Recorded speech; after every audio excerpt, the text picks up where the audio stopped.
pays, la nature s'est déchaînée pendant de longues heures, laissant de profonds stigmates et faisant de nombreux sinistrés, dont des dizaines de paysans.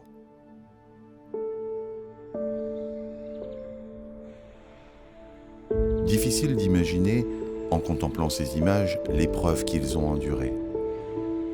Roger est l'un d'eux. C'est un homme respectueux de la nature, qui a choisi un mode de vie et de culture en rupture avec les grands modèles agricoles actuels.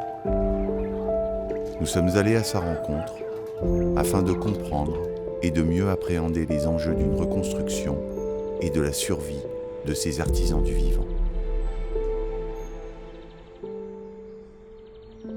Je suis resté bloqué en bas de la vallée d'Atinée le vendredi soir, oui c'est ça, le vendredi après-midi.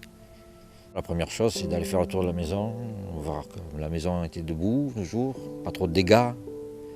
Et après, petit à petit, tu t'écartes et c'est là que tu constates les dégâts que j'ai eus sur le terrain. Et cette tempête nous a montré ça aussi, qu'elle peut balayer en 5 minutes 10 ans de travail peut-être, ou 100 ans, 1000 ans, parce qu'il y a ces restants qui ont des centaines d'années.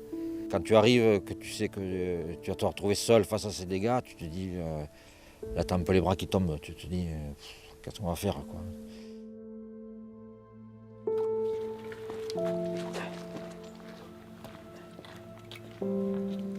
Et dans le monde paysan, on a du mal à demander de l'aide, surtout, je sais pas, dans le département, c'est un peu comme ça. Mais à force, l'aide est venue d'elle-même. J'ai eu un gros soutien des gens du village, fait d'une partie des gens du village. Ils sont venus m'aider à débarrasser pour qu'on puisse restaurer un peu les restants. Donc ça, c'est des points très, très positifs. Il faut croire en la solidarité aussi. Elle a sa place dans notre société aussi, elle est là. Il ne faut pas l'ignorer non plus. Alors, ce qu'on a besoin aujourd'hui, c'est d'avoir des clients qui deviennent de vrais clients. Même si ce n'est pas personnel, mais que dans leur tête, qu'ils aient cette démarche d'aller vers une nourriture saine et de proximité le maximum. Voilà, c'est une réelle prise de conscience de ce qu'ils vont manger, quoi. Et c'est ça qui est important. Je pense que tout va changer si la société le demande. Il ne faut pas être passif, il faut être actif à un moment donné.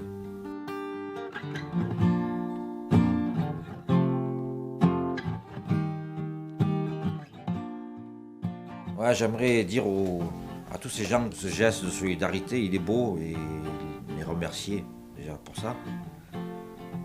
Mais qu'il ne faut pas s'arrêter là. Aujourd'hui, on a vraiment besoin que les gens prennent conscience, quoi, qu'on bouscule ce modèle industriel et d'essayer de faire changer à votre niveau, votre comportement de tous les jours, de prendre conscience de ça et manger des produits de qualité, oui, produits par des paysans et pas par des industriels, voilà, dans des conditions abominables.